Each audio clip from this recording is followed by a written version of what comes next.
হঠাৎ করে যদি কিছু মিষ্টি খেতে ইচ্ছা করে তাহলে কিন্তু এই রেসিপিটা মাত্র 10 মিনিটের মধ্যেই তোমরা বানিয়ে নিতে পারো। এটা বানানোও যেমন সোজা আর খরচও কিন্তু একেবারে কম।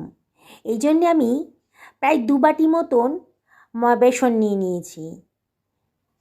এটা পুরো ভরা ভরা বেসন বাটি না, মোটামুটি এটা 2 বাটি মতো হবে, মাঝারি সাইজের বাটি নিয়েছি। আর প্রথমে আমি এই যে বাটি মাপের বেসন নিয়েছি সেই বাটি মাপেরই 1 বাটি মতো দুধ আমি বেসনের মধ্যে ঢেলে দিলাম, দিয়ে সব কিছু ভালো করে মিশিয়ে নিচ্ছি। দেখেই মনে হচ্ছে আরও দুধের প্রয়োজন হবে, আরও হাফ বাটি মতো দুধ আমি এর মধ্যে দিয়ে দিলাম। আবারও সব কিছু ভালো করে মিশিয়ে নিচ্ছি। আমি একটা স্মুথ ব্যাটার তৈরি করে নেব। আরও খানিকটা দুধের প্রয়োজন ছিল, আরও খানিকটা দুধ দিয়ে দিলাম। একেবারে কোনো লাম্পস যেন না থাকে, মানে বেসনের দলা যেন না থাকে, খুব ভালো করে ঘেটে ঘেটে মিশিয়ে নিতে হবে। আমি এই ব্যাটারটা খুব বেশি পাতলাও করব না, খুব বেশি ঘনও যাতে না হয়। আমি এই 1.5 বাটির মতো দুধ নিয়েছি, প্রায় 2 টেবিল চামচ মতো দুধ কিন্তু আমার আর লাগলো না। আমার যেরকম প্রয়োজন একটা স্মুথ ব্যাটার আমার তৈরি হয়ে গেছে। দেখুন, খুব বেশি ঘন হয়নি, খুব বেশি পাতলাও হয়নি। এই যে দেখুন, এটা ব্যাটারটা তৈরি হয়ে গেছে। এবারে আমি একটা ফ্রাই প্যান গরম করে নিয়েছি, এর মধ্যে দিয়ে দিলাম 3 টেবিল চামচ মতো গাওয়া ঘি। গ্যাসের ফ্লেমটা একেবারে লো করে রেখেছি, হাই করে দিলে কিন্তু ঘিটা পুড়ে যাবে। ঘিটা একটু নাড়িয়ে নাড়িয়ে ভালো করে গলিয়ে নিচ্ছি। ঘিটা যখন বেশ গলে গেছে তখন আমি আমার বেসনের ব্যাটারটা আমি এর ভেতর দিয়ে দিলাম। গ্যাসের ফ্লেমটাকে আমি এবারে মিডিয়াম টু হাইতে রেখেছি, অনবরত কিন্তু নাড়তে হবে। অনবরত নাড়তে হবে, নাহলে কিন্তু বেসনটা পুড়ে যাবে, তখন আর খেতে ভালো লাগবে না। খুব ভালো করে নেড়ে নেড়ে নিচ্ছি যাতে বেসনটা ঘিয়ের সাথে ভালো করে মিশে যায়। দেখুন, আস্তে আস্তে কিন্তু বেসনটা ফ্রাই প্যানের গা থেকে বেরিয়ে আসছে। আবারও স্প্যাচুলার সাহায্যে খুব ভালো করে আমি বেসনটাকে মিশিয়ে নিচ্ছি।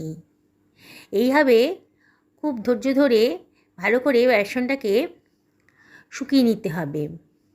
এখন কিন্তু আমি গ্যাসের ফ্লেমটা লো করে দিয়েছি, একেবারে লো করে দিয়েছি, নাহলে কিন্তু বেসনটা পুড়ে যাবে। আমি আজকে বেসনের লাড্ডু বানাচ্ছি। এই বেসনের লাড্ডু বানাতে গেলে কিন্তু প্রচুর ঘিয়ের দরকার হয়। আর আজকে যেহেতু দুধ দিয়ে আমি বেসনটাকে ভিজিয়ে করেছি, এতে কিন্তু আমার খুব অল্প ঘিতেই কিন্তু এই বেসনের লাড্ডুটা তৈরি হয়ে যাবে। আমি কিন্তু গ্যাসের ফ্লেমটা লো করে অনবরত নাড়ছি। দেখুন, বেসনটা কীরকম ঝুরঝুরে হয়ে যাচ্ছে।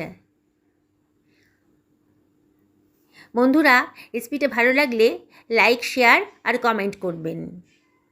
আর নতুন বন্ধুদের রিকোয়েস্ট করব আমার চ্যানেলটা সাবস্ক্রাইব করার জন্যে। আর যারা ফেসবুক থেকে দেখছেন তাদেরকে রিকোয়েস্ট করব আমার পেজটা ফলো করার জন্যে। দেখুন, কথা বলতে বলতে কিন্তু বেসনটা কিন্তু একেবারেই ঝুরঝুরে হয়ে গেছে। আমি কিন্তু গ্যাসের ফ্লেমটা লোতেই রেখেছি। একেবারে ঝুরঝুরে হয়ে গেছে। এবার আমি ঠান্ডা করে একটা পাত্রের ভেতর রেখে দিলাম। বেশ ঠান্ডা হয়ে গেছে। দেখুন কীরকম ঝুরঝুরে হয়ে গেছে বেসনটা। এর ভেতর আমি দিয়ে দিলাম 1 বাটি মতো গুঁড়ো চিনি। চিনিটাকে আমি মিক্সার গ্রাইন্ডারে গ্রাইন্ড করে নিয়েছিলাম।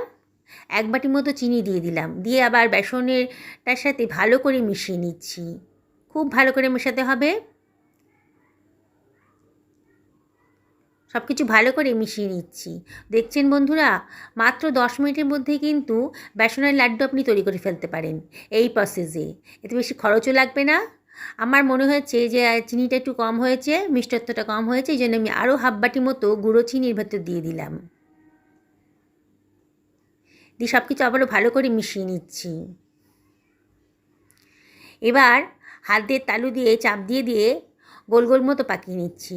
যদি গোল পাকাতে অসুবিধা হয় তাহলে আপনারা খানিকটা দুধের ছিটেও দিতে পারেন এর ভেতরে। যদি দেখেন যে খুব ঝুরঝুরে হয়েছে, গোল পাকাতে পারছেন না, তখন কিন্তু দুধের ছিটে দিতে পারেন। এইভাবে চাপ দিয়ে দিয়ে আমি গোল গোল করে বেসনের লাড্ডুটা বানিয়ে নেব। খুবই সোজা।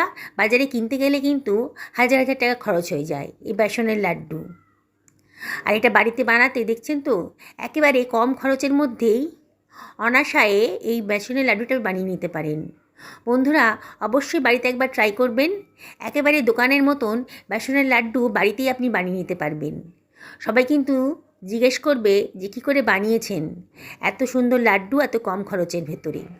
সকালে ভালো থাকুন এই কামনাই করি।